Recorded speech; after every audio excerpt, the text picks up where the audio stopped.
রুটি যখন কিনবই তখন আগে ভিডিও বানালি, বুবুক জান তুলো না।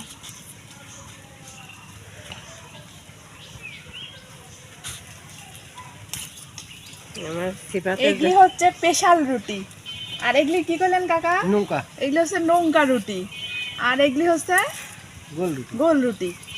তার মধ্যে এগুলি নাকি বেশি স্বাদ। এই যে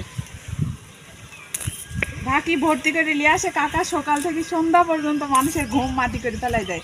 খালি সারাদিন খালি শুনি যে রুটি রুটি রুটি রুটি। আজকে রুটি খায় দেখি কীরকম লাগে। দেখেন তো বলছি এডি বেশি ইয়া হবে না, এডি বেশি ইয়া এডি এডি দুধ আর খেজুরের রসে ভিজাবো। ভিজানোর পরে খাইতে এত বেশি মজা লাগে।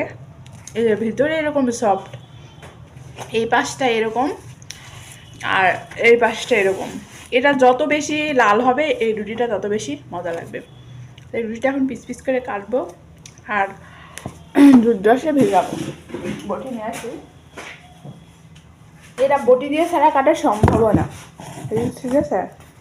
এটা এইভাবে কাটতে হবে।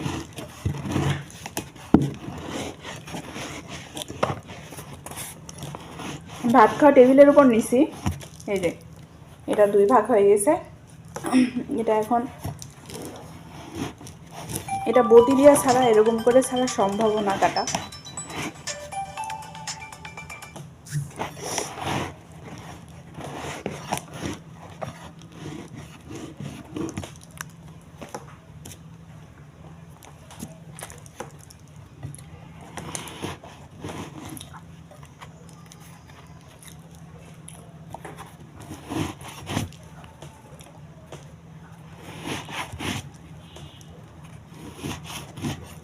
এই যে এরকম করে পিস পিস করে কাটে নিছি, এরকম করে সবগুলাই এখন এরকম করে পিস পিস করে কাটে নিব।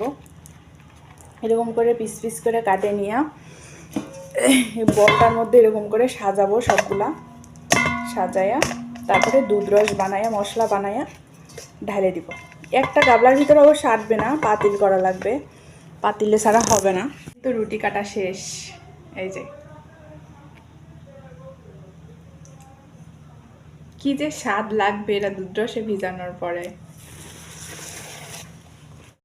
শেষ পর্যন্ত রুটিগুলা টুকরা টুকরা করে এভাবে কাটছি। রুটিগুলা এভাবে টুকরা টুকরা করে কাটতে হয়।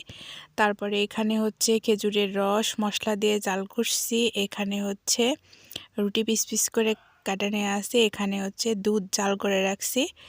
এখন সবটা দুধ আর রস একসাথে মিক্সড করে এর মধ্যে এই পিস পিস করে রাখা পাউরুটিগুলো এভাবে ভিজালে এগুলা এত সুন্দর নরম হয় আর এগুলা খাইতে এত বেশি মজা লাগে। আসলে এক একটা অঞ্চলের এক এক রকম খাওয়ার।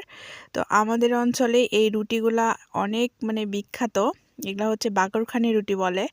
তো জামাই মেয়ে নিয়ে এসেও এই রুটি হচ্ছে দুধ রসে ভিজায় মানুষ খায়, আমাদের উত্তরবঙ্গের মানুষ, এতটাই জনপ্রিয়। তা আমিও আজকে একটু ট্রাই করলাম। হঠাৎ করে দেখলাম যাচ্ছে কাকা, তো আমিও ডাকলাম, ডাকে আমি একটা কিনলাম, আমিও খাইলাম।